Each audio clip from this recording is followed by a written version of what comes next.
And so he cannot do it and he never will Mm. because his whole goal is to not die. That's narcissism.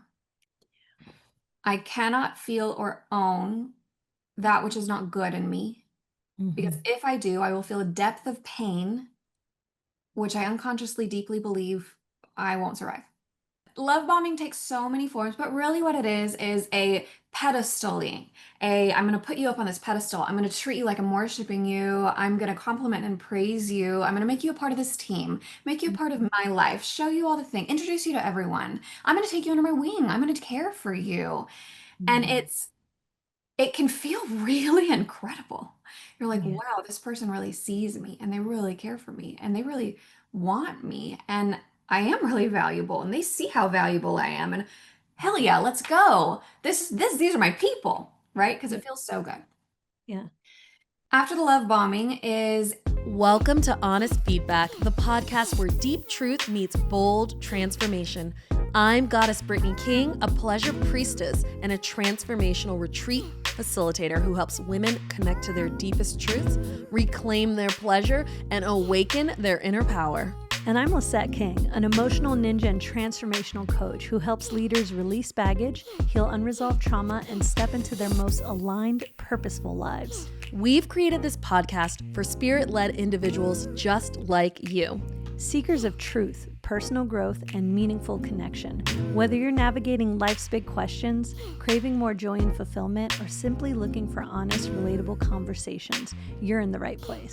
Welcome back to another episode of Honest Feedback Podcast. And boy, oh boy, do we have a juicy fucking episode for you. Has anybody ever been curious of like, am I dating a narcissist? Yeah. Is my mom a narcissist? Yeah. Is the boss a narcissist? Who's been like, narcissist is the buzzword of the internet right now. Yeah. But apparently no one asks if they're a narcissist. So I there you mean, go. We are here today with one of our best friends, Lauren Flowers, and she is the author of Becoming Narcissist Proof, a book to really, fucking heal your life. Truly. Yeah. One of the things I love about Lauren Flowers, who has been on our show before. She was Lauren Pennington back then, and it was How to Help a Teen in Trouble. Great That's episode. a great episode. If you haven't watched it, go back and catch that one as well. But this episode, I feel so good about it. She's my go-to. Like we talk weekly. She has helped me move through an issue with who. Oh, yes. Tell us about one of the experiences of you with a narcissist. Yeah, for sure. Well, we had the lovely opportunity to live with one. And she was also my business partner. And man, like talk about not knowing you're in it. Yeah. Until you're in it. And it was just like the gaslighting and the confusion and The manipulation, the gifts, the love bombing. And I just remember how many nights you and I would go on a walk to walk the dogs and to talk about, did you notice something weird?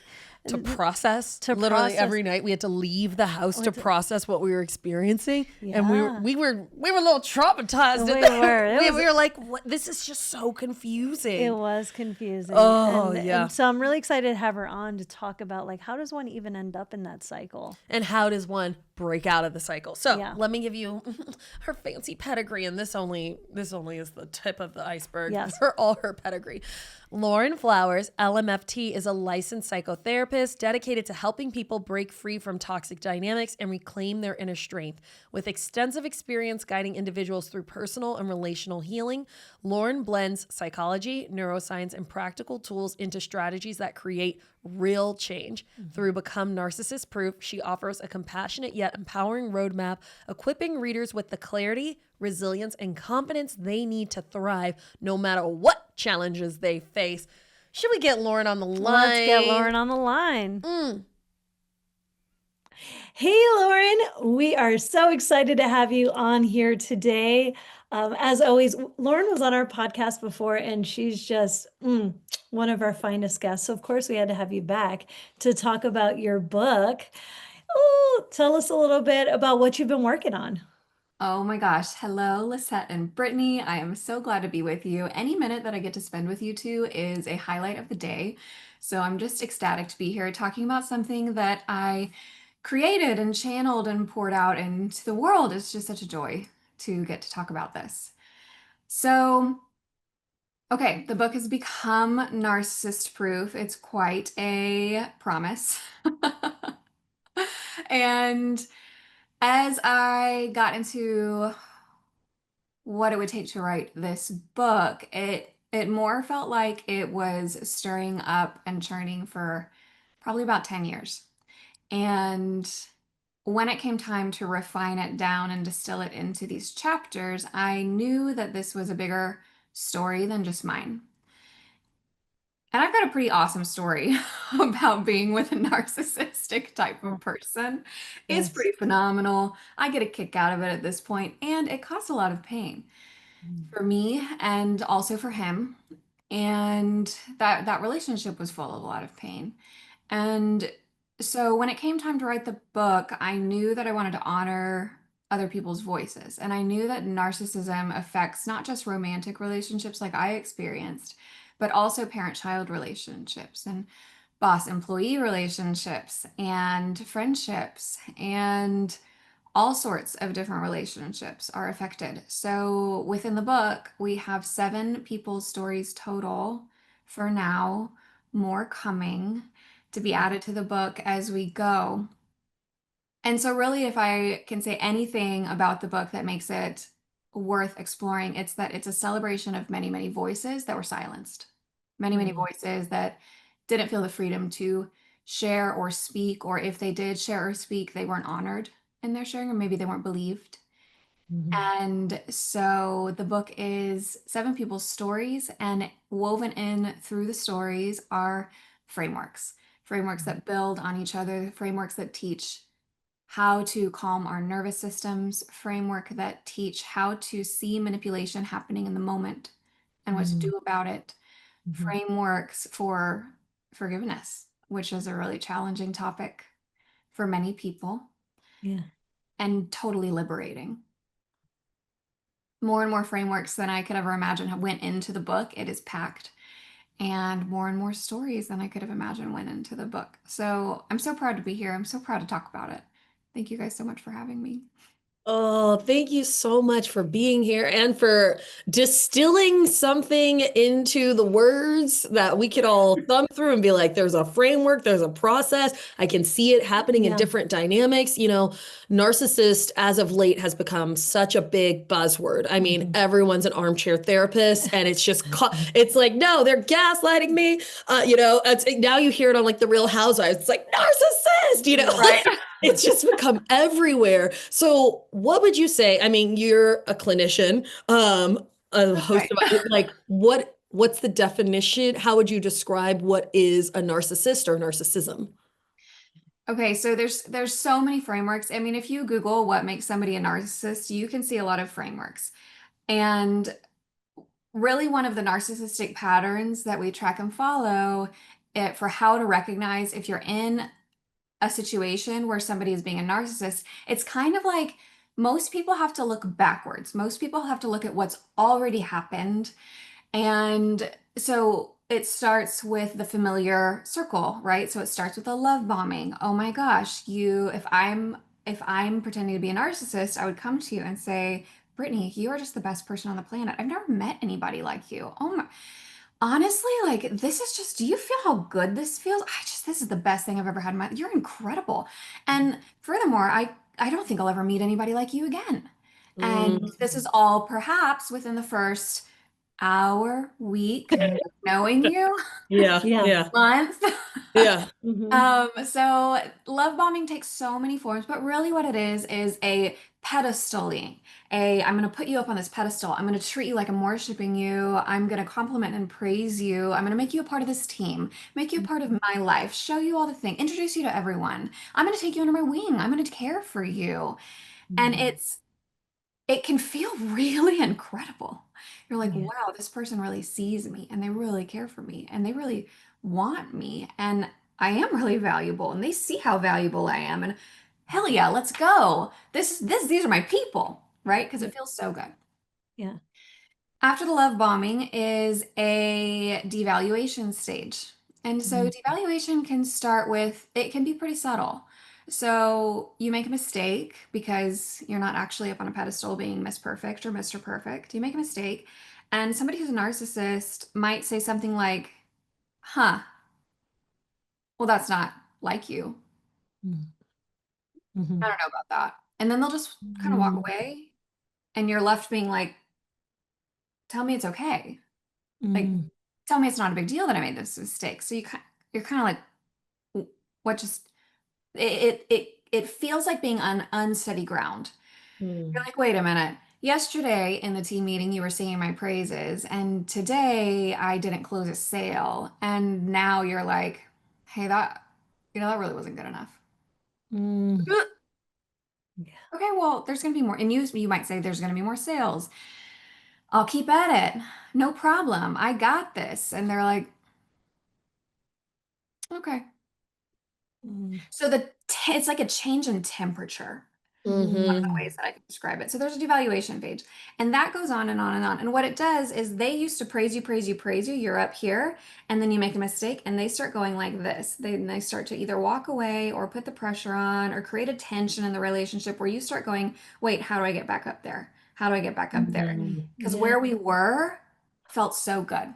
Yeah. I liked the way this all started. What's happening? This is bizarre. Yeah. This is where manipulation really starts to show up. And one of the fundamentals of manipulation is simply this: do what I want you to do, or else there will be a consequence. And with a narcissist flavored person, it really sounds like do what I want you to do, or else I'll be mad. I'll take Mm. it out on you. I'll pull away. There's going to Yeah. be an emotional price to pay Yeah. if you don't do what I want you to do. And furthermore, if you do what I want you to do, I'll be really happy with you. Mm. That's the undertone of manipulation. Mm. So the devaluation stage happens, and then at some point, the relationship is going the way that it is, and it is so unstable. And then there's a discard phase. They find a new shiny person, or they leave. I know somebody who his wife at the time was very narcissistic, and she would just pack an overnight bag, not say goodbye to any of the family members, and just walk out the house and go, and they wouldn't know when she was going to come back. Whew. 2, 3, 4, 5 days, no Go. communication. And then there's a hoovering phase. So the discard phase is pretty obvious. Either they're ignoring you, not responding to you. They used to celebrate you in meetings. Now they're not even asking you share your point of opinion, and they don't even respond. They turn to somebody else. They actually physically leave. There's a clear discard phase.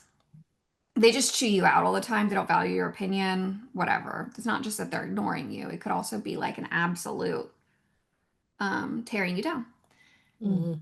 And then when you kind of usually when people think like, you know what, it's like they have their little antenna up and they're like, oh, that person's about to be done. Yeah. Great. Yeah. I'm ready to come back. And they come back. And that phase is called hoovering, like the vacuum. Yeah. Gonna suck you back in. Yeah. And Fuck. so there's compliments, there's excuses, I was really going through a hard time, and I was wrong.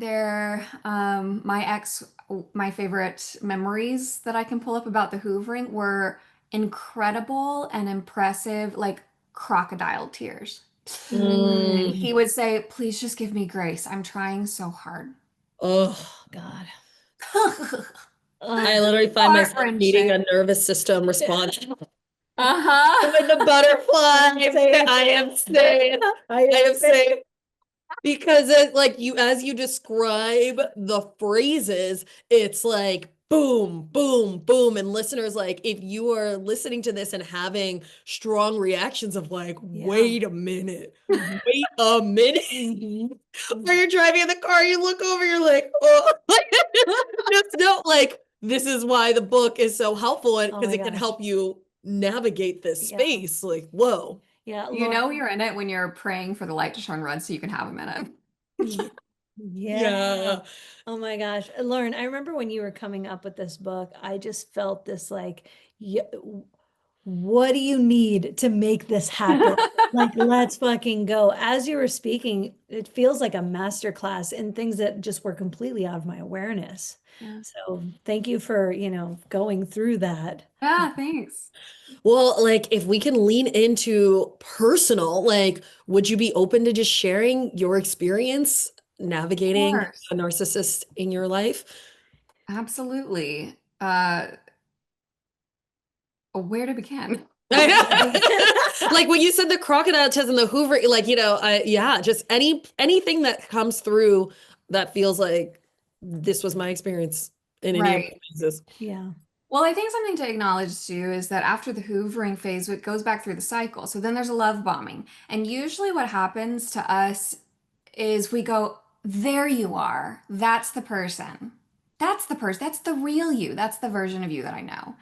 And then the cycle can move pretty quickly in the beginning of the relationship. You can appreciate that as the years go on, as we've gone through the cycle, our tolerance for it tends to increase.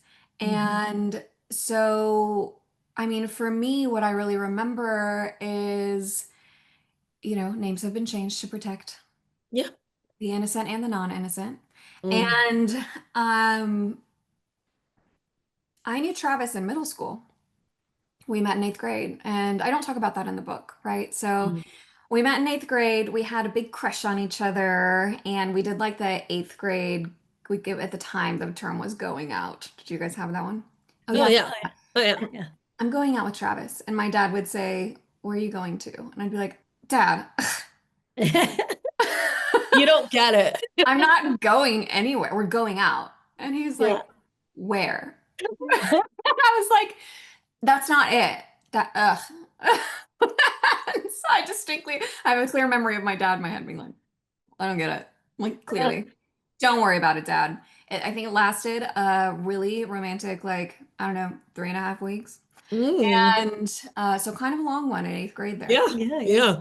I had really fond memories of him as a kiddo. We went through high school together, but we're really friends. He was funny and he had a good group of friends and then lost touch. And so I went through college, came out of college, and somewhere along the line we reconnected. We ran back into each other, or I don't even really recall, but it felt like this person for me was a known entity. And because we'd known each other, we came from the same hometown. And so when I met Travis, I was in a really low place in my life. I was going through my own experiences with post-traumatic stress disorder after college and a series of really tragic events that is another story for another time. But I was ill and not well and struggling to work and just not in my highest light. And Travis showed up and he was amazing. He would like come over to my apartment and hang out with me while I cleaned. And I have a clear memory of I didn't really have any food and I didn't have the oomph to go to the grocery store and decide what to get and things like that. And he was like, I got you. Let's go. And so we went and he like put me in the cart. Like I rode in the cart. I was a full grown adult. I rode in the Yeah. cart. We laughed through the grocery store. He was like spinning the cart. We were playing. It was so fun. And he bought my groceries. Mm. He didn't help me unload them. And it was just this incredibly kind-hearted person. And so we started dating and went to parties and I met his friends and he took me to like his church and I took him to mine and he met my people. And we got married within 9 months. He was very excited to get married. And I is for me, it was kind of this like I kind of remember thinking like, well, I guess it's about time. Like I'm out of college. That's what people Mm. do. Mm. And I want to be married and I want to be taken care of like I've been taken care of. Like, this is really incredible. Like, I want a partner. I want help. I want to be helping somebody. I honestly, I love being in a relationship. I'm like pretty good at it. And Yeah. so we got married. And there were several things that happened during the wedding planning process that were bizarre. Mm. And there were several conversations. Like, his wedding suit costed twice as much as my dress. Mm. And he wanted certain things at the wedding that were very expensive, and my parents were paying for a lot of it. And I said no, like we weren't going to do that. And he cold shouldered me for like a day. He was just mad and like sulking. And I remember being like, this is really strange, but okay, what do you do? You know, I was 22. Like, Yeah. the moment that I knew something was really off, I had this because after I ended up leaving and divorcing Travis, I had a really wonderful therapist who literally pulled out the DSM and was like, let's read this. She Yeah. went line by line for narcissistic personality disorder and borderline personality. She was like, I'm going to read a line and you tell me if you saw that in Travis. Yeah. And I was like, okay. And oh my God, it was like 7 out of 9 or however many it is. And then like 8 out of 12 or however many it is. Yeah. Like she was like, yeah, that explains it all. So I got you. We'll take care of you. She said, when was the moment that you knew? The first moment that you knew? And I was like, I can't have known. It's not possible for me to have known. What do you mean? When did I know? Like something inside of me was like, rah! Yeah. And she said, you know, that's okay. I know, but usually people know pretty early. When did you know? And I said, I kind of took it inside and I was like, okay, because if I knew, and I think I said this to her, I said, if I knew, then that means it was all my fault. Like if I knew early, that means this all happened and I could have stopped it. And we talked about that, and she said, that's not really true. You have to learn, and wisdom is through experience. We don't gain wisdom without experience. And so I went inside and I found that I knew when shortly after we were engaged, I was standing with him. I had my arms on his arms were on my waist. We were looking in each other's faces and I was smiling and it just was really romantic. And he had this like he was looking at my eyes, but he had this far away look in his eyes. And I thought, you're not looking at me. And so I kind of like patted him and said something, and he was like, yeah. But he just had this kind of like dopey smile on his face. And I knew in that moment, and I could have put the words to it in that moment, you're not looking at me. You're in a fantasy. You're in a fantasy. And I didn't know what to do about that. And then I felt this twist in my gut, this like, ugh, in my gut. And I also didn't know what to do with that. So I broke the holding and I went and did something else. I distracted myself until the twist went away. It was so uncomfortable. And then later through our relationship, I would feel that twist anytime that I felt like I just wasn't measuring up. Anytime I was being manipulated, anytime, all these things that I didn't have words for, I didn't have names for, but now I do.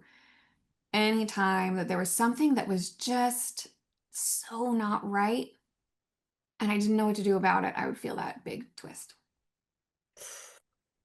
We were married for 5 years, so together for 6 between dating and being married. I left quite suddenly, filed for divorce immediately. I knew there was no going back once I had the clarity that I had. And, you know, between that and then, there were a lot of things that happened. And I share several of the stories in the book. I'm happy to share it here too. Well, I mean, that was chilling and haunting. And that felt just so real, that what your therapist reflecting to you, it's like there's a moment that you knew, and it's that fake belief that if I have known, then this means this is all my fault. Yeah. And I don't know about you, like, have you been in that moment before?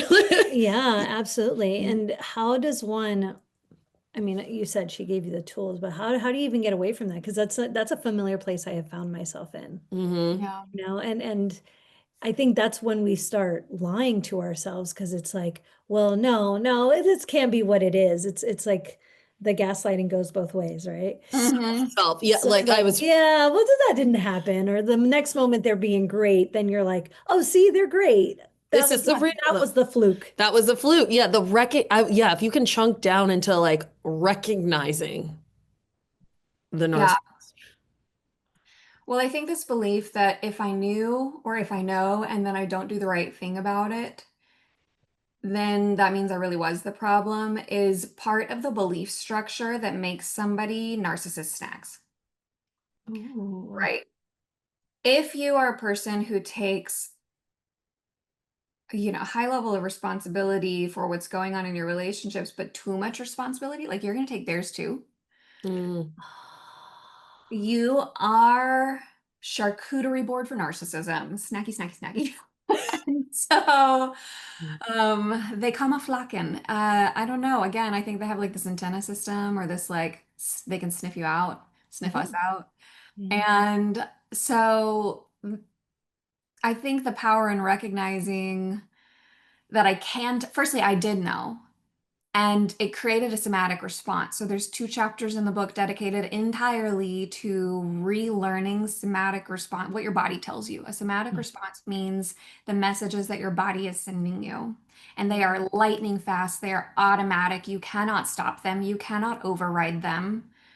They are so trustworthy.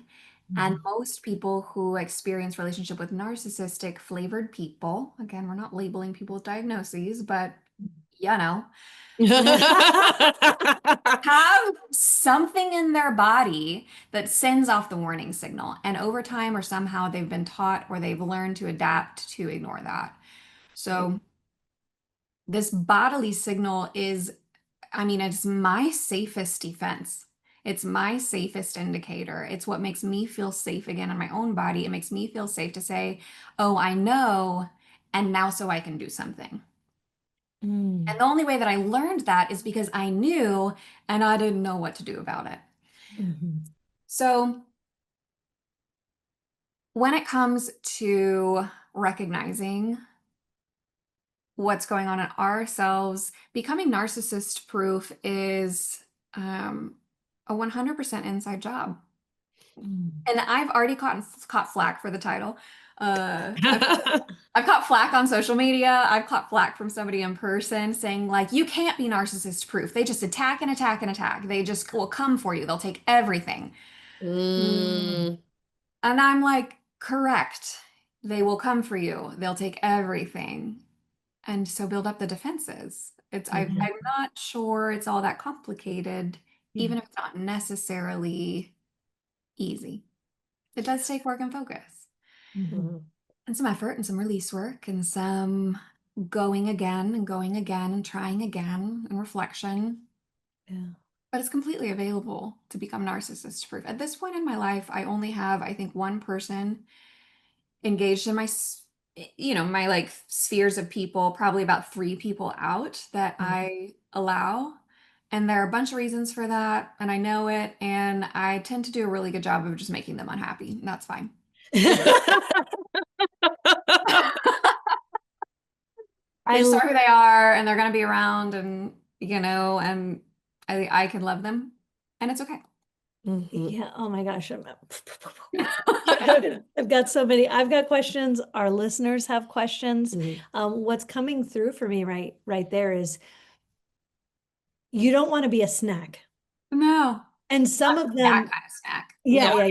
Of course, we're all snacks. But we don't want to be that kind of. We don't want to be a narcissist snack. And sometimes the person is in our blood family or they're related or they're an in-law or whatever it is. My father. And what do you do? And what I'm hearing you say, what I'm presupposing in all of this is you're making yourself distasteful. They don't like your flavor. So they'll keep some distance from you. Yeah. And I would love to go into that question, that reader's question, because it feels like we're in that flavor. What is the best way to evolve out of attracting or getting into narcissistic relationships? Forgiveness. Oh, forgiveness. You had a beautiful definition of forgiveness. Hold on, let me check my notes. You redefined forgiveness as releasing what was never yours to hold. Yes. Yeah. Can you expand on that? Like, yes, how to make yourself evolve out of attracting or getting into narcissistic relationships is forgiveness. Yeah. Let's fucking go. So this is always really fun.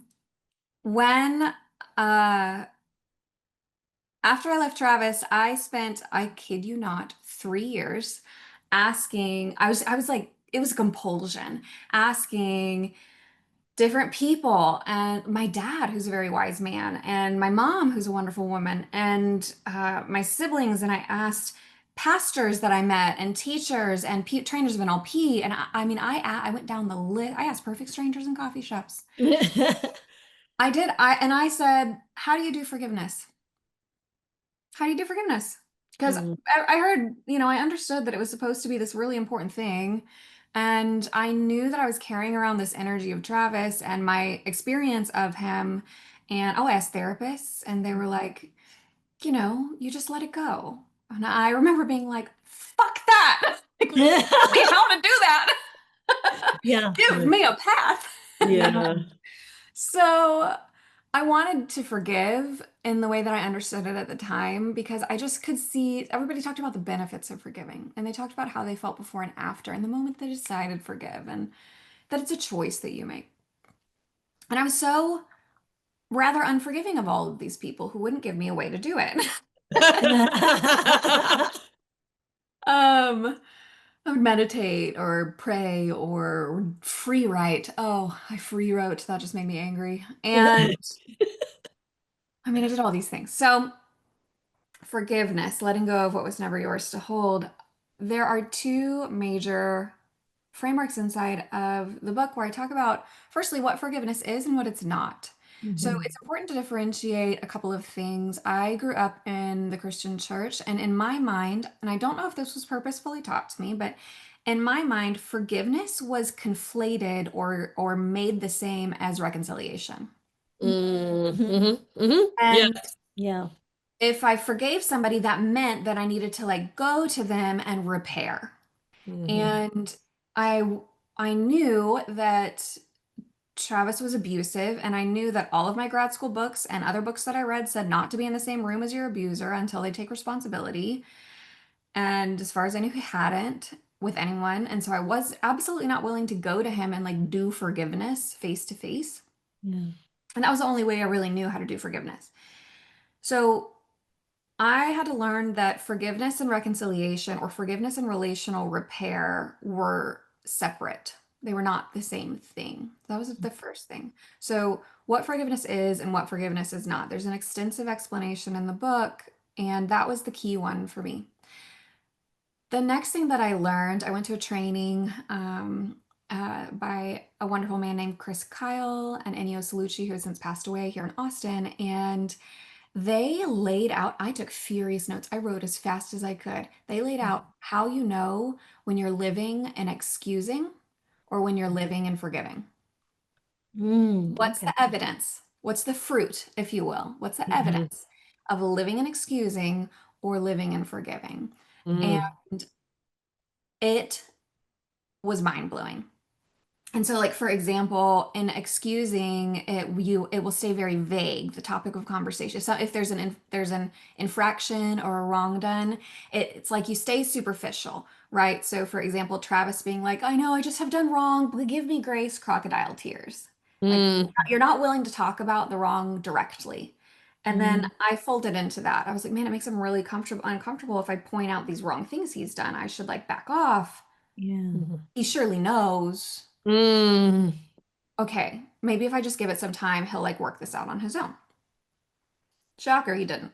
So, but on the forgiving side, on the forgiving column, it faces the truth directly, and it names the infraction. It names the wrongdoing clearly. That's the evidence of living forgiving. So, and there's a column of these, I don't know, there's probably 15 listed side by side, maybe more. and of when you know you're in excusing versus when you know you're in forgiving. And I could look at this list of evidence of excusing versus forgiving, and I could point to the relationships in my life where I was living in forgiving and so were they, or I was living in excusing. Mm.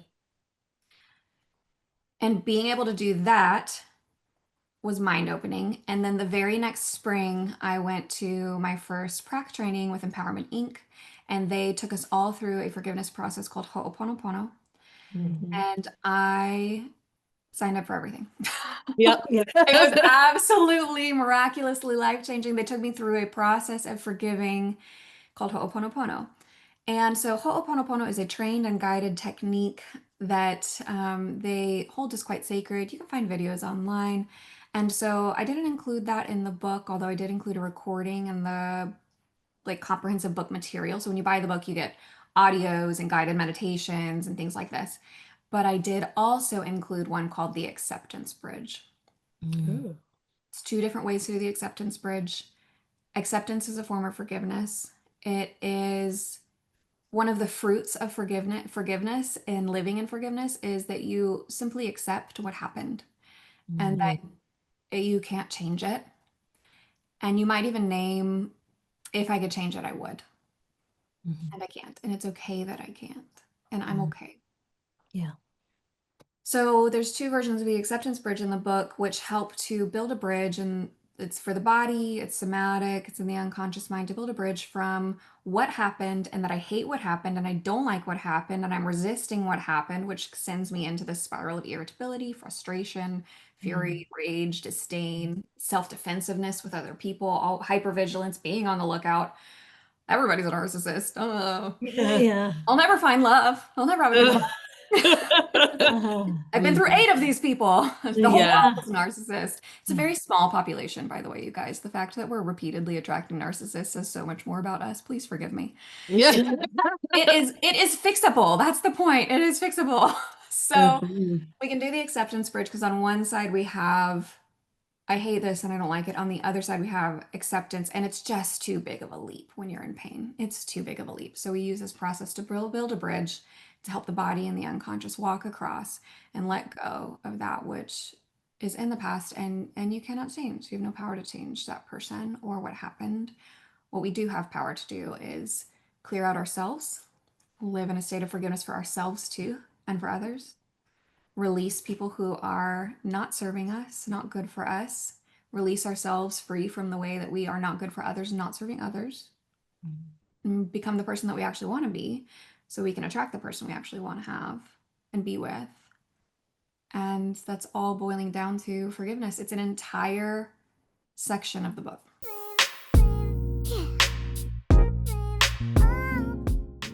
If you're interested in experiencing Ho'oponopono live, I'm holding a Huna intro workshop on February 21st and 22nd here in Portland. And one of the things I love about Ho'oponopono, it has absolutely changed my life in a deep way. My ability to forgive those who have hurt me, ask for forgiveness from those who I've hurt, and free myself, like truly free myself like from their destiny, has felt incredibly powerful. And to be able to offer this medicine, it's one of my favorite things to do. And I have a few spots left for February. Would love, love, love to have you in it. How to get that seat is at lisetteking.com/Huna. So go ahead, sign up for the class. Would love to see you there. Let's get back to that conversation. So fucking powerful. Every time you talk, I'm just like, I know. If you see me dazing out, it's because I'm like going through my Rolodex. Yes, well, and I mean, we all go to the same school that taught us Ho'oponopono, and so, but just to again revisit the power of forgiveness. Specifically, I'm like, how do I stop the pattern of me ending up in this space? It's like forgiveness of others, and I'm sure possibly also forgiveness of yourself. Absolutely. And that's sometimes the very challenging pill to swallow of like, I forgive myself. Yeah. Otherwise, you get in this cycle of like, well, I created it before, so I must deserve this, or I keep getting evidence of this, so I must deserve this. And it's like that unforgivableness gets you stuck in this undeserving of the good and deserving of the bad. And that is certainly a cycle I've seen in my clients. Well, and I think a narcissist flavored person is such a good example of that. In the school that we go to, they ask a clear question about forgiveness because sometimes people, when they hear forgiveness, they're like, they don't deserve it. That other person doesn't deserve it. They haven't earned it. They don't they don't deserve my forgiveness. And the question that comes out is, okay, well, quick question. Is that person the type of person that if they knew you were carrying around this anger and hatred and pain in your body and you were thinking of them every day, multiple times a day, would they get the rocks off on that? Would they think that's just an ice cream flavored snack? Would they just revel in it? Would they get a little taller knowing that and strut out and find their new person? Would they try to come back to you and just pop in for a little visit just to rally you up? Probably, right? Yeah. That's a perfect reason to forgive. It's the most merciless forgiveness is the phrase that I've heard. Merciless forgiveness. I will forgive mercilessly. Make no prisoners. Goodbye.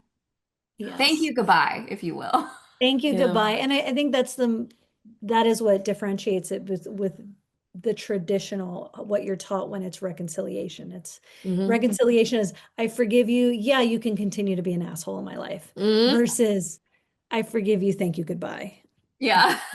And I feel like also those of us who grew up with siblings, it's like you're fighting in the backseat, everybody's hitting each other, and it's apologize to your sister. Now be nice. And so it's this thing of my body was literally in an active state of excitement, trauma, whatever you want to label, whatever, you're fucking pissed. Then all of a sudden you're yelled at of you need to say, I'm sorry. Sorry. Now you guys have to be happy and just stay there together in the seat, And if that is if that's your experience of this is what it means to forgive someone, it means that I say something, they say something, but nothing about the relationship changes. And I have to still continue interacting with them in the same way. Of course, you're running screaming from well, I just don't know how to do this, And what do you mean, let it go? Let it go and be back there with them, Yeah, let it go where? Where does it go? This does not make sense. Yes. Yeah. This is what's popping in and dropping through. So I have to ask, do narcissists actually know that they're narcissists? Cute. Okay. So sometimes. Okay. Sometimes, yes. There's a fallacy too, by the way, in therapeutic worlds that I think is getting passed around a lot, which is if you're asking if you're a narcissist, you're probably not. And that may have been true before narcissism was so popularized. Yeah. But I can think of two people right now that my experiences with them indicate high trait narcissism personality. Now, diagnosable, I don't know. I'm not into that business, right? Yeah. Even though I'm a licensed therapist, I just don't think it's fun. So one of them I know went to therapy to prove that they weren't a narcissist. Okay. And now they have a therapist on their side that says they're not a narcissist, and they continue to run the same patterns. And it is love bombing, devaluation, discard, hoovering, love bombing, devaluation, manipulation. Do what I want you to do, or else I'm going to emotionally punish and energetically punish you. And if you do what I want you to do, I will take really, really good care of you. Yuck. Right? So that question doesn't work anymore. But generally speaking, so one of the things that I learned in grad school was that the underpinning of somebody with a narcissistic personality disorder is this. Their deep-seated belief, their unconscious problem, their greater problem, if you will, it sounds like this. I'm not good enough. Okay, that's pretty run-of-the-mill. You two both have probably had that. I have that sometimes. That check. Human population. I'm not good enough. I'm never going to be good enough. Okay, well, a smaller portion of the population probably has that running, some of their programming underneath. But are they narcissists? Not necessarily. The real kicker says, and I can't let anyone find out. Interesting. Yeah. And ultimately that includes myself. I can't let anyone find out. Including yourself. Including myself. Therefore, I must be good enough. I must be good at everything. I must explain away the moments where I'm not good enough and I'm not good at that thing. I must be valued and praised and cherished, and I must diminish other people's experiences of me as anything less than a totally good person. Because if I admit that I'm not good enough, it may unravel everything. One of the really, really incredible fictional representations of this pattern is Voldemort. You guys ever read Harry Potter? I watched the movies. You watched the movies? So now I acknowledge that J.K. Rowling has some things going on, some conversations that are painful to certain populations, and others are raising it, and that's really not what I'm interested in exploring, but I do want to name that. And in the Harry Potter book, she does an incredible depiction of a true, full-blown narcissist in Voldemort. That is the character. At the end of the books, and if you haven't read it by now or watched the movies, spoiler alert, it's too late. So you had a long time. Yeah, very long time. Harry Potter, the main character, carries around a piece of Voldemort in his body, of that Voldemort's energy. And at the time of the end of the book, he gives up his life to ultimately allow Voldemort to be killed, because as he carries around this energy, Voldemort's not allowed to be killed. So, and he's terrorizing the population. So Harry Potter lays down his life, and the piece of Voldemort separates from him. And then they go into this ethereal place, and Harry Potter is looking down at this piece of darkness, writhing, seeming in pain. And the fictional Dumbledore, who has also passed away, explain that, just shows up. The mentor shows up, and Harry says, "Is there anything we can do to help it?" And Voldemort talks about how, and I'm going to summarize this really, really fast. Voldemort talks about how that's one of the key things that differentiates Harry from Voldemort, is that he wants to help the helpless thing, and he wants to help the thing that's dark, and which, by the way, made him a great magnet. And so ultimately, what ends up happening is that Harry learns that the thing that Voldemort would have to do in order to repair himself from having split his soul 1,000 ways is feel deep and true remorse for all the lives that he's taken and all the pain that he's caused. And if he did that, he may be overloaded so much with all the lives and all the pain that he's taking on personally to feel the remorse. It may be so much that it actually ends up being the thing that kills him. And so he cannot do it, and he never will, because his whole goal is to not die. That's narcissism. I cannot feel or own that which is not good in me, because if I do, I will feel a depth of pain, which I unconsciously deeply believe I won't survive.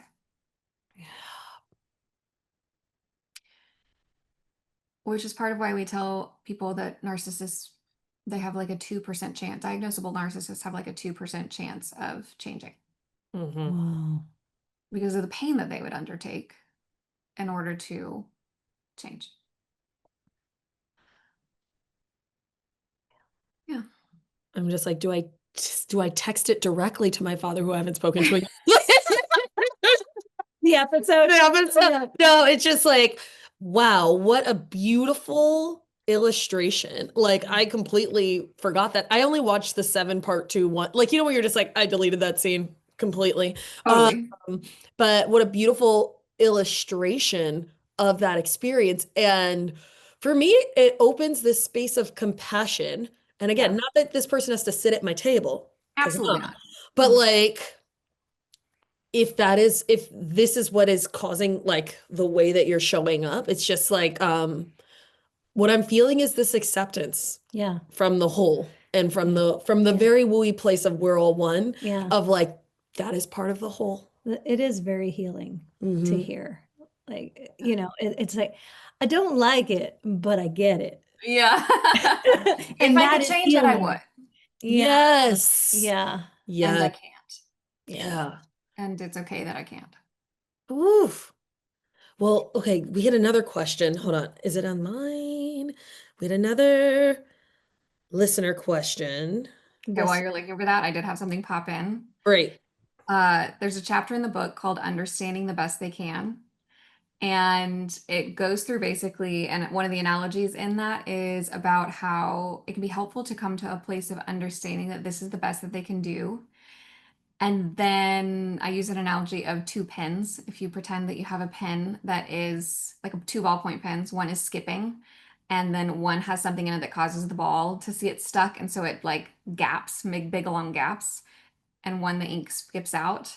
If those are the only pens you have and you have to write something, you will pick the best of the two and do what you can.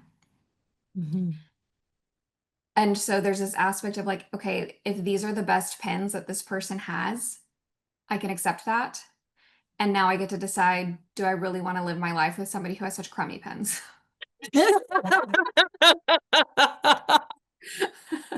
Because I've got Yeah. all these really good pens, they could just trade them out. I think it's so easy, just be different. But whenever Yeah. I'm writing them on the inside, they're like, these are the pens I have, and I'm holding on. Yes. Hold it tighter. Hold it a Hold bit it tighter. tight. Yeah. And so they yeah, as we're interacting with manipulative people is really what it distills down to, not just narcissists, but manipulative people. It's like in one hand they have the stick, and in one hand they have the carrot. And if these are two crummy pens, I don't want either of them. And if these are the ones you default to, I will let you find other friends. I will let you find other employees. I will Mhm. let you have your space because I've got some really awesome pens, and I've got some friends with even better pens than I have. Yeah. And we're doing our work and we're trading out our pens as fast as we can to get to the next better pen, the ones that are going to get us the best results. Yeah. And I want to live my life with people like that. Mhm. Mhm.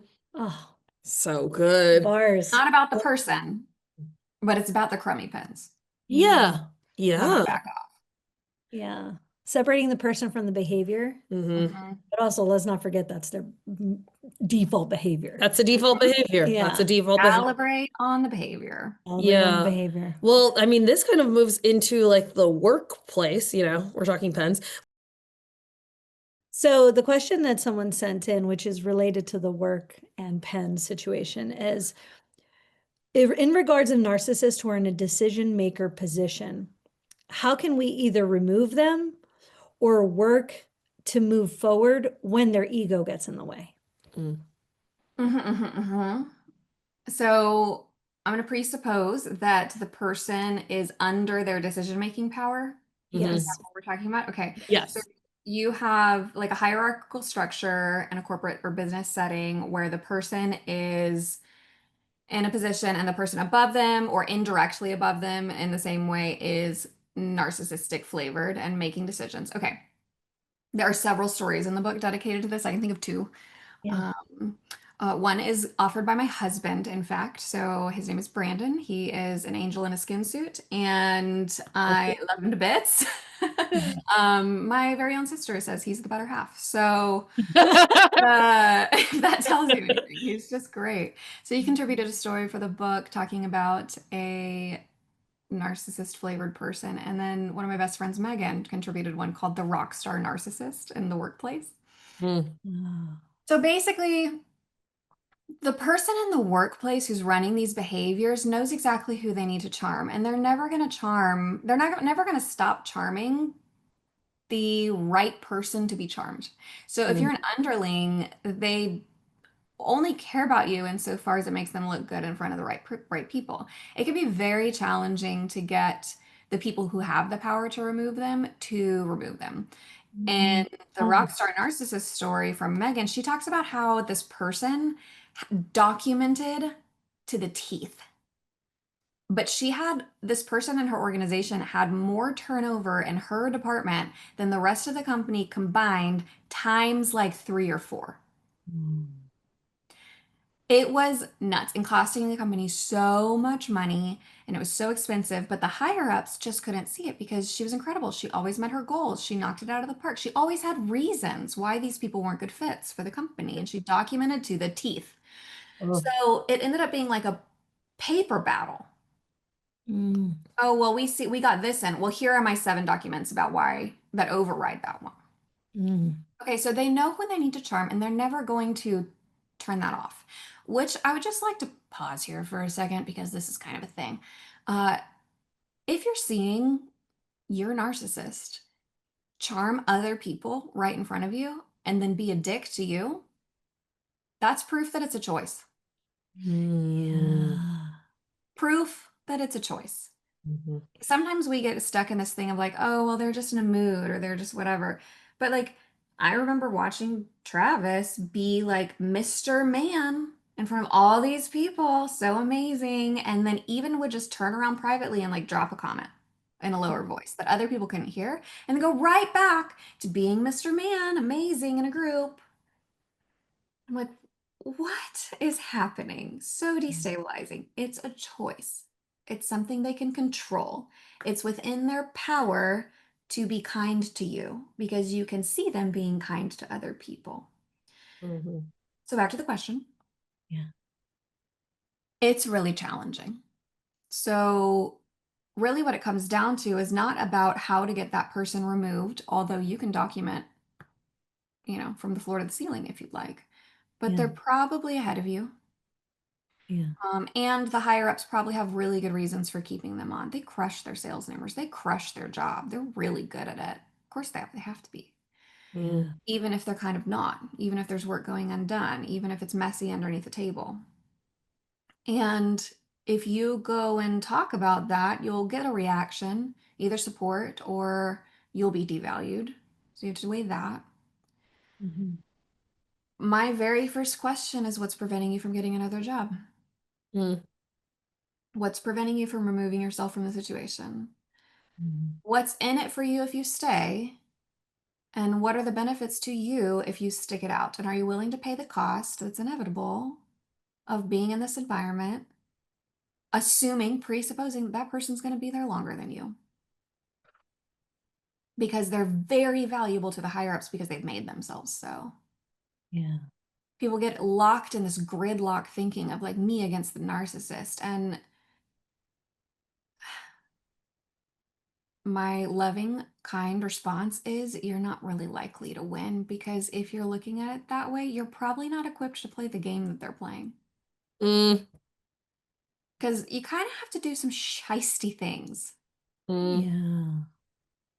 to pull off living in a glass house like they do Mm. and defend the glass house. So if you're not willing to get on their level and do some shisty things, Mhm. which I'm not recommending, Yeah. but if you're really deeply, like if you have an integrity value at all, Mhm. you're unlikely to be able to go toe to toe with them Mm. Yeah. because they change it's like living in a spinning teacup. They'll change the reality in an instant. Yeah. Mhm. What I find so provoking about this, and I mean, we're all trained baggage hunters, but it's like when there's a problem that's in your glass house, the army that is there to defend it, to keep it going, is vehement and Yeah. strong. So you have to want to let the problem go in order to really even have a chance at taking out the defenses. Mhm. Anybody who's probably sat in any of our chairs, we're asking you, do you really want to let this go? Why is this a problem? How is this a problem? And if you're a narcissist, you may not think anything about the way you're being is a problem, and you Absolutely don't not. want to let it go. Yeah. So if you No. want to let it go, that army that is ready to go to the death is running at all times. And so Mhm. to just even have that framework of this is the experience you might be interacting with, someone has to want to change, want to be different, in order for there to be change. And so if Yeah. you're the one who wants change, can you do your internal work to is it, I need to change my environment, I need to change my team, I need to do what I need to do to take care of myself, because this is what it's actually costing me being in proximity to this kind of energy. They play a zero-sum game. And so some people don't know what that is, but a zero-sum game simply means there can only be one winner. And if you're not the winner, you are losers. We might have multiple people playing, but there's no second place. Yeah. It's a zero-sum game. And a narcissist looks at the world and sees a zero-sum game and says, well, absolutely, I'm going to be on top. By the way, because if they're not the winner, then that means they're not good enough, which they can't prove to themselves or anybody else. So they do some incredible, I mean, just beautiful mental gymnastics to achieve this. And they live in a glass house. And so it's basically this idea of you're either in the glass house with me, noticing how beautiful my reality is, or you're outside the glass house threatening me. Damn. And then, I mean, even part of the like love bombing, devaluation, discard, hoovering is like, you're in the glass house, lovey-dovey-dovey, love you so much, you're incredible. Just the most magnificent employee, the most magnificent daughter, the most magnificent partner. To the devaluation is like, if you don't show up, if you don't get better, if you don't do better, which by the way tends in people who are narcissist snacks to light up something that says, I can do better. I can just be better. Yeah. I can do better. I'll just be better. I'll just It's be fine. better. I'll just be better. It's me. You know what? It's me. You're right. You're right. I could have been better. If I'm better, that would solve this. You're Yes. obviously. So then you're the one, they're projecting out their not good enoughness on you. Ooh. You can then never be good enough. They start valuing you and they're like, hey, if you don't show up, you're going to be out of my glass house reality. And isn't this a nice place to be? And at some point you start going, I'm not sure if it's a nice place to be. I don't really know. Immediately, it's like transported. It's not like you walked through a door. It's like the moment you start thinking that, you are on the other side and you are discarded and you are an enemy. You are a threat. And then if something starts, it doesn't matter however long. And then they might figure out too, by the way, that you being outside the glass house is actually more threatening than you being inside the glass house. So then they're like, Hoover, come on back in. Yeah. But now you're just a threat to them. Oh, can I just interject? Yeah, I got thoughts too. Okay. Oh, it's just like a story that's coming through to me that was my real life childhood and how I interpreted this. And you just helped me see about the glass house. But my parents were getting separated, and me and my siblings, none of us wanted to spend Thanksgiving with my dad because he didn't cook, and like my grandma made all the good things. So none of us wanted to go, but all of us were afraid to say we don't want to go, for all the reasons. And one of my sisters challenged and spoke her truth and said she did not want to go. And the response was her being pushed out of a moving vehicle. So she was discarded. Then me and my other sister were praised for staying in the vehicle. And I remember just having this thing of like, oh, this is what happens when you go against this person. Never go against this person. And the energy of the vitriol of the discarding towards her, and then the praising towards us, and then it was a whole, and that was one of many experiences of that happening over and over and over and over again. Yeah. Quite literal discard. Quite literal. So I'm a problem solver over here. Yeah. So the way to become narcissist proof, and I'm gonna just dumb it down for everybody, is to not be a snack. Yeah. Which they're like, I can't eat at this restaurant. Yeah. And then they don't hang out in your life. Uh-huh. And you need the book. I highly suggest reading the book so you can get the details of how not to be a snack. Well, I mean, I loved and then we starve them out. Yeah. Well, your framework of like recognize, release, and reclaim was just such a powerful pillar. Like you really break it down into like actionable steps of like, how does one even recognize this? Like, how do you release the experience? And then how do you reclaim your life? If you can, what was your reclamation like? How did you remember? I think you describe it as you remember who you've always been underneath the adaptation Yeah. What was your process of reclaiming yourself, of remembering who you were without the adaptations?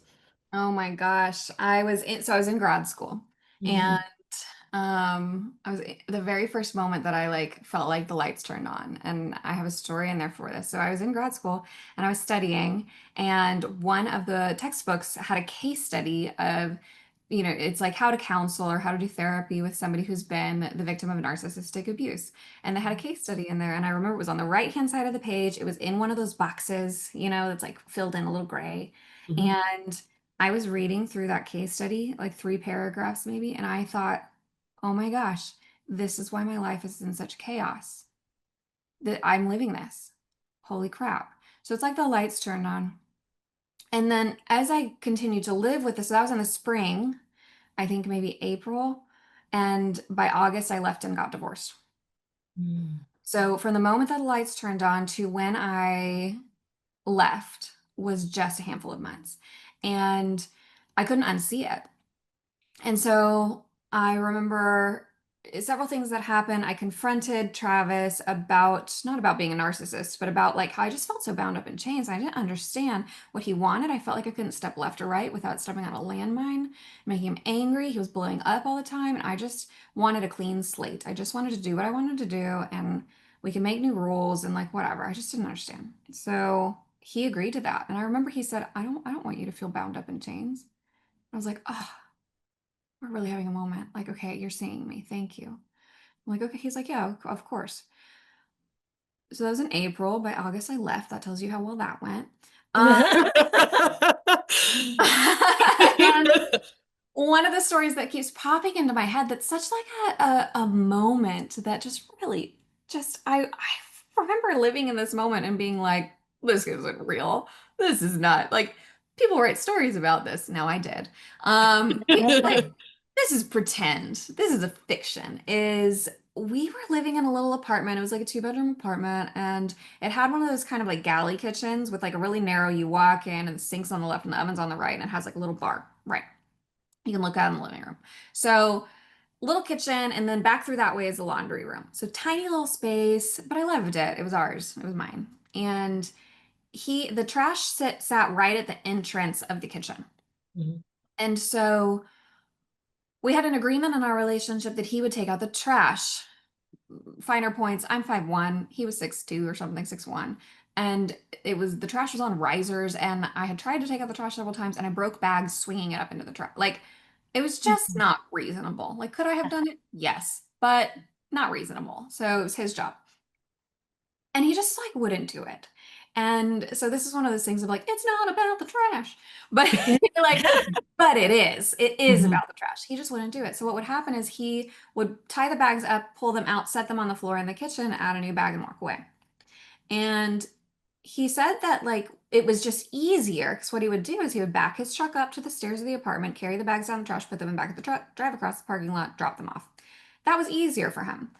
And I remember being like, it's not easier for me. It's not easier for our home. Like you have quite literal garbage piling up in your Yeah. home.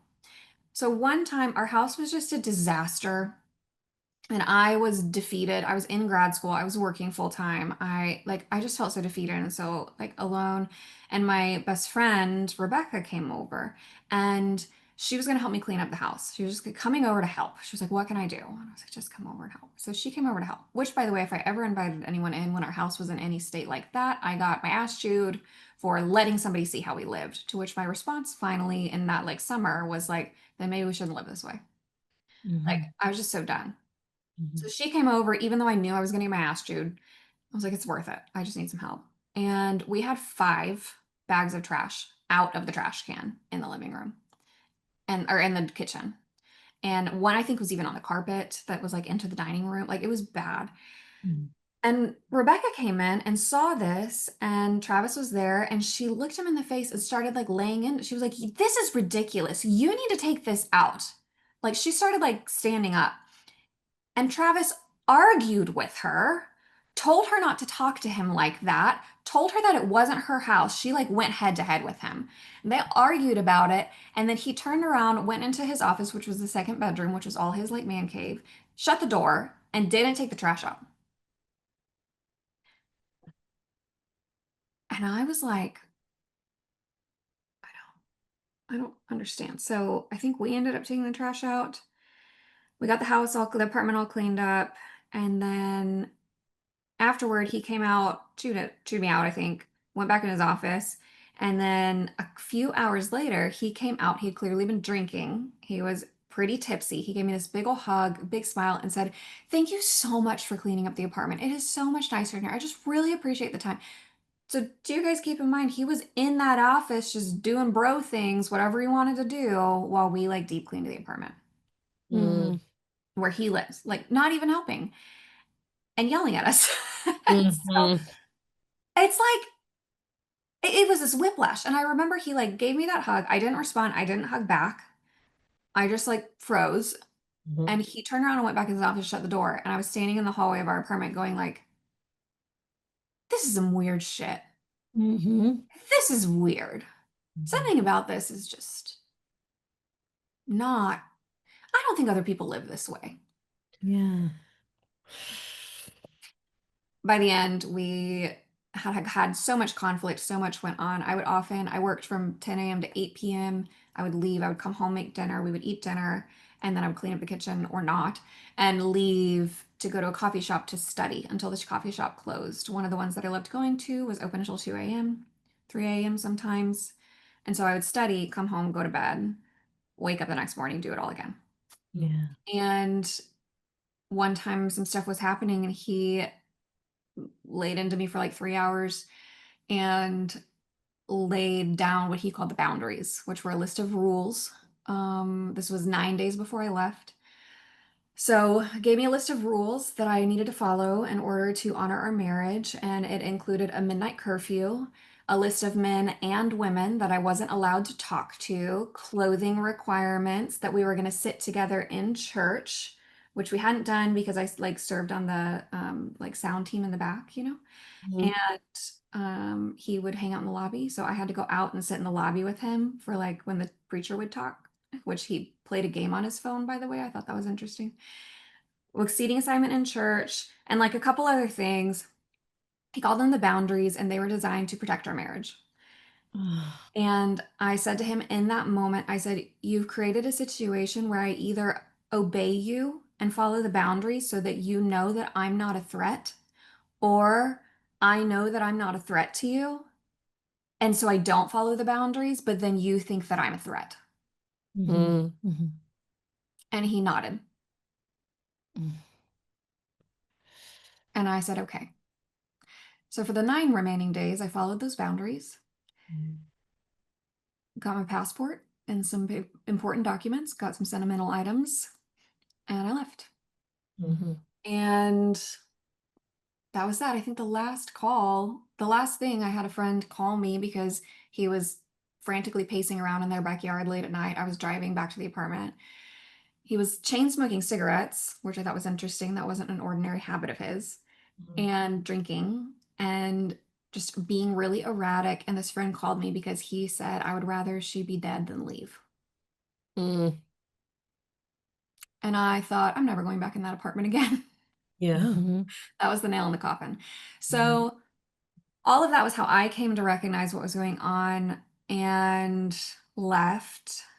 Um, and then in the book, recognizing includes several different frameworks, but one of my favorites is the drama triangle, how to know, feel, and sense when you're in a manipulative pattern right now with somebody and what they're doing to ensnare you in this manipulation. Mhm. On recognize, release, that chapter is all about forgiveness, which we already talked about. I told you I spent 3 years poking around asking everybody, and they're like, "Cat, how to forgive." Mhm. Mhm. Mhm. Love that chapter. Love that section. So it's Mhm. about release. There's other forms of release work again in the auditory companion stuff. I have some guided releases that you can do um, to support yourself in clearing out some of the things that are stored up in the body from the trauma. And then on reclaim, that's just about beginning the process of rebuilding your life and reclaiming who you are. I have 2 more sections that I'm in process of writing called Rebuild and Radiate. And so we'll continue the framework on. But when I got through these 3 initial ones, I knew that it was a complete arc. It was comprehensive enough to help people begin the healing phase, which is a necessary component before you can begin the regrowth phase, right? Heal up. Yeah. So powerful. Wow, this is just like, oh, what an honor and a privilege. I'm so grateful for you being able and willing to distill your life, to go into the fire, to, ask others in your community to also share their experiences in order and in service to the collective, to so many of us. For my experience, as you guys might have gathered, was my father. And for a long time, it's just, you don't know what you don't know. I didn't have a label to call it. I just knew, I just felt unsafe. And I would feel these wild things in my body and felt crazy. So this is just an incredible, comprehensive, depth-filled, experience-rich collection that is still growing and evolving. So how can people find this book? Where do we get it? It has bonus materials. We have a special gift. Yeah, tell us all the things. Absolutely. So it's narcissistproofbook.com is where you can go in and buy the book. It is $37 for the whole bundle. It's an ebook right now. We're in the works of getting it available on Amazon and things like that, but that just takes the time that it takes. They're a little picky. And if you use the code HONEST10, HONEST10, you'll get $10 off, making the whole bundle $27, which I think is a super affordable price and really A wonderful. steal. Read it on your tablet and or your computer, or if if you ever print it out, just email me directly because I'd like to talk with you. That's pretty committed. And, but it's beautiful. My very cherished assistant, she designs everything for me. The book is gorgeous. Yep. It reads like a textbook. It just is beautiful. Well, that's probably a negative feeling for some people. Yes. It's in color. The pages turn pretty. It clips along. It's fast. And I was like, I have the cover here, kind of. Well, I'll put it in post. It doesn't look the greatest on my phone, but it's beautiful. It is So beautiful. pretty. It's beautiful. It's beautiful. Yeah. It's brilliant. Yes. It's got all of your wisdom. Thank you. Yeah, we added extra space to the pages so that you have time to digest. It's literally like spaced out. There's a lot of white space so that as you're going through the pages, your body can like calibrate to the information it's receiving. It should just feel really good. It's going to stir some stuff up. But then as you go through the processes there's a companion workbook, by the way, with it, the Transformation Spiral digital workbook, and it takes you through. We've consolidated all of the exercises in the book without the stories. And so as you go through, you can do the exercises in the workbook, and we've consolidated the drama triangle. We have a technique called the clarity method, the plus minus clarity method. It's about finding the benefits and the costs of any experience you've ever had or any decision you're starting to make, and dissolve and resolve conflict about that inside. And so you have pages that you can print out and work on them. And it's just, literally, my assistant's name is Nika, and she is a gem, and she made it prettier than I could have ever imagined. I'm so grateful for her.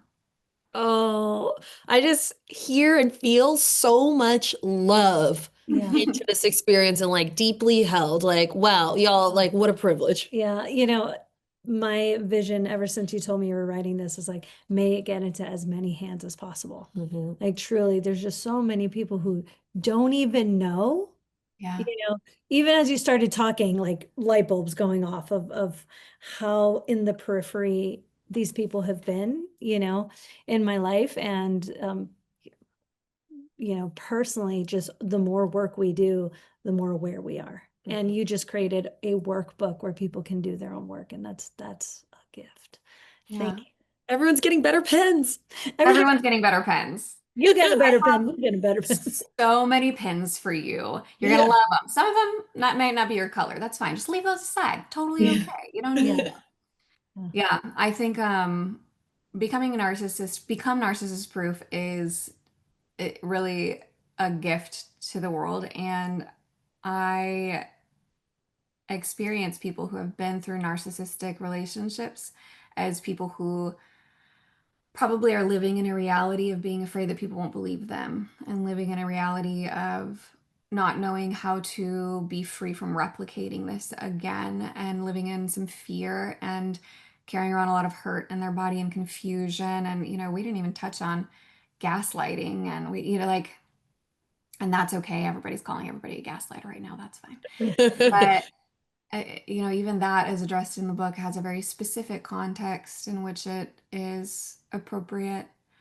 And so, how to recognize it when it's happening, how to step out of it, how to be empowered when you face these people who have a huge amount of energy for creating their reality and bulldozing people, because that's what they have to do to survive.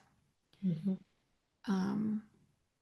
And so, it's available to interact with them in a way that keeps you safe and to step away.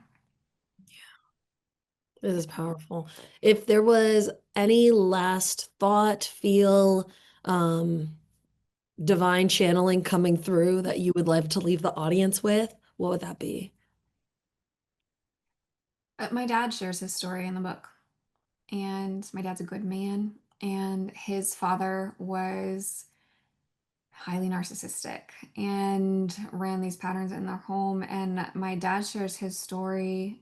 It's written a little more interview style, I believe, but he just had a conversation with me on the phone. I asked him a bunch of questions for the book, and he talked about how growing up he saw what his dad would do and made a choice at a very young age that he would never allow that in his home, that he would never be that way in his home.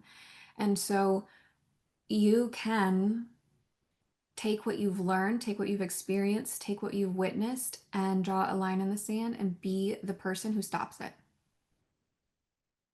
Sometimes people spend too long hating the person who did it, and then we become the thing that we hate. We run similar patterns, and we manipulate people to get what we want because we're trying to self-protect so much. And I know people, and I think I did that for a number of years, where I became, in my own way, kind of narcissistic flavored, because I was running my own agenda so hard and bulldozing other people for my own protection because I'd been hurt so bad, and I had offered my trust to somebody who didn't deserve it. And so then I became narcissistic flavored, and I had to deal with that. And as my dad shares his story, and as I've come to grips with my experience, it is available to live a free life. It's available to feel good. It's available to be kind. And it's available to be whole and to find the right people. Because I will just remind you that the portion of the population who's narcissistic or narcissistic flavored is so small. This is not everyone.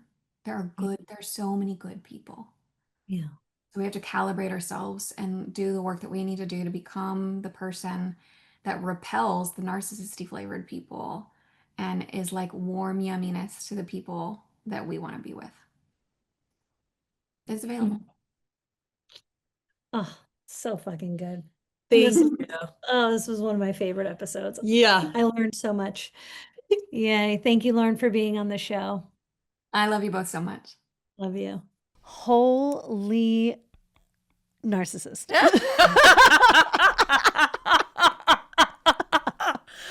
Oh my gosh. That was insane. That was a revelation. Really? Literally, Seriously. It's like the lights, I've had the privilege of reading some of the book, haven't read all of it yet. Yeah. It's obviously it's in my phone. Yes.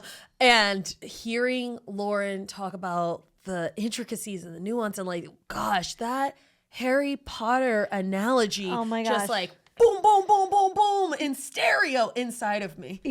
As she was giving the spoiler, and I was upset about a movie that I didn't finish 15 years ago.